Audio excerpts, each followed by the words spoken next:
किसको मैं भेज सकता हूँ? कौन मेरे लिए जाएगा? यीशु मसीह कहते हैं, किसे मैं भेजूँगा? किसे मैं भेजूँगा? क्योंकि वो आपको भेज नहीं सकता है अगर उसने आपको बुलाया नहीं है। और जब उसने आपको बुलाया है, वो आपको उस आग के क्षेत्र में भी बुलाएगा। वो भेजता है उसको जिसने उसको बुलाया है। और जब वो बुलाता है, वो आपसे उम्मीद करता है कि आप उसके साथ यात्रा करें। और उस समय तक जब आप उसके पास आते उस बुलाहट में, वो आपको उस आग के क्षेत्र में से गुजारता है ताकि आप शुद्ध हो जाए। कई बार जब हम उसके पास आते हैं, हमारे पास चीज़ें होती है कहने के लिए, क्या मैं अपने भाई को दफनाऊं? क्या मैं अपनी बहन को दफनाऊं? क्या अपने मैं पिता को दफनाऊं? मेरे पिता अभी ही मरा है, क्या मैं अपने पिता को दफनाऊं? यीशु मसीह कहेगा, अपना मुँह चुप करो, मुर्दों को मुर्दे दफनाने दो। कितना कठोर व्यक्ति है यीशु मसीह, इस तरीके से धरती पर जिए। यीशु मसीह ने देखा उस व्यक्ति को और उसे देखा कि ये व्यक्ति रखवाला हो सकता है कई आत्मिक क्षेत्रों में, अपने देश के लिए, अपने भविष्य के लिए और आने वाली पीढ़ी के लिए, कि हाँ तुम आओ मेरे पीछे हो। और उसने कहा, सर मैं आपको पीछे होना चाहता हूँ, मैंने आपकी बुलाहट को सुना है, परंतु कुछ चीज़ है, मेरा मरा हुआ पिता मुझे मैं जाने नहीं देगा। यीशु मसीह बुलाता है आपको कि आपको छोड़कर आएं, जो आपके लिए बहुत महत्वपूर्ण है, आपसे जुड़ा हुआ, उसे छोड़कर उसके पास आएं।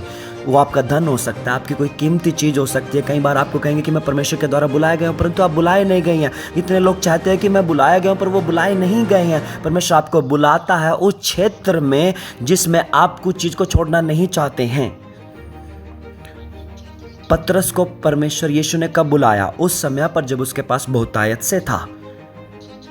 पतरस के पास चमत्कार हुआ, हर जगह मछलियां थी और वो लाखपति बनने वाला था दूसरे नंबर पे। और तब उसने उस चीज़ को देखा और उसने मछलियों को देखा, लाखों मछलियों को देखा हर जगह। उसका जाल फट गया था, उसने सारे मछुआरों को बुलाया और उसने कहा मेरी सहायता करो, और वो अमीर बन गया एक ही रात में।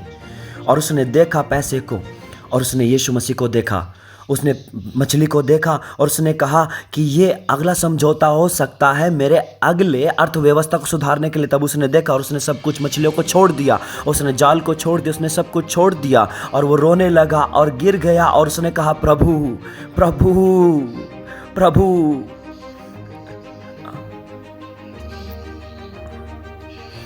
और पतरस ने कहा, मैं आपको महत्व देता हूँ यीशुआ, मैं आपको इन मछलियों से ज़्यादा महत्व देता हूँ, कीमती ठहराता हूँ। ये अपनी चर्च में भीड़ से भी ज़्यादा, और मछली का मतलब चर्च की भीड़ भी हो सकता है, मैं उस बड़ी भीड़ से ज़्यादा, उन सारी चीज़ों से ज़्यादा जो मैंने चर्च से मिली है, मैं उसे छोड़ सकता हूँ। अगर आप कहें इसे छोड़ दें, मैं इसे किसी और को दे सकता हूँ। यीशु अगर आप कहें कि छोड़ते, मैं इसे बंद कर सकता हूँ। अगर आप कहेंगे इसे बंद कर दो,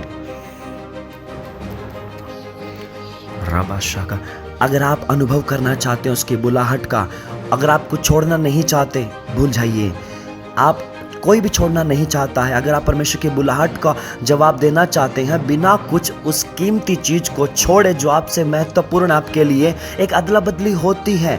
साउल किस बात के पीछे था? वो मसीहों का मारने वाला था। उस व्यक्ति के पास ताकत थी, सामर्थ्य थी, वो मसीहों को मारने के लिए जा रहा था। तुरंत यीशु मसीह ने उसे मारा। उसने कहा, और उसने प्रभु से कहा, प्रभु आप मेरे लिए क्या चाहते हैं कि मैं आपके लिए क्या करूं? उसने वो काम तुरंत छोड़ दिया।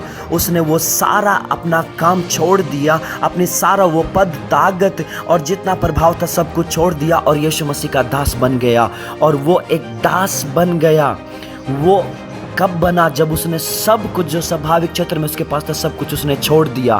प्रभु के लिए वो बन गया जो परमेश्वर से बनाना चाहता था। मुझे आपको कहने दीजिए, जब तक आप दाम को नहीं चुकाएंगे तो भूल जाइए परमेश्वर की बुलाहट को।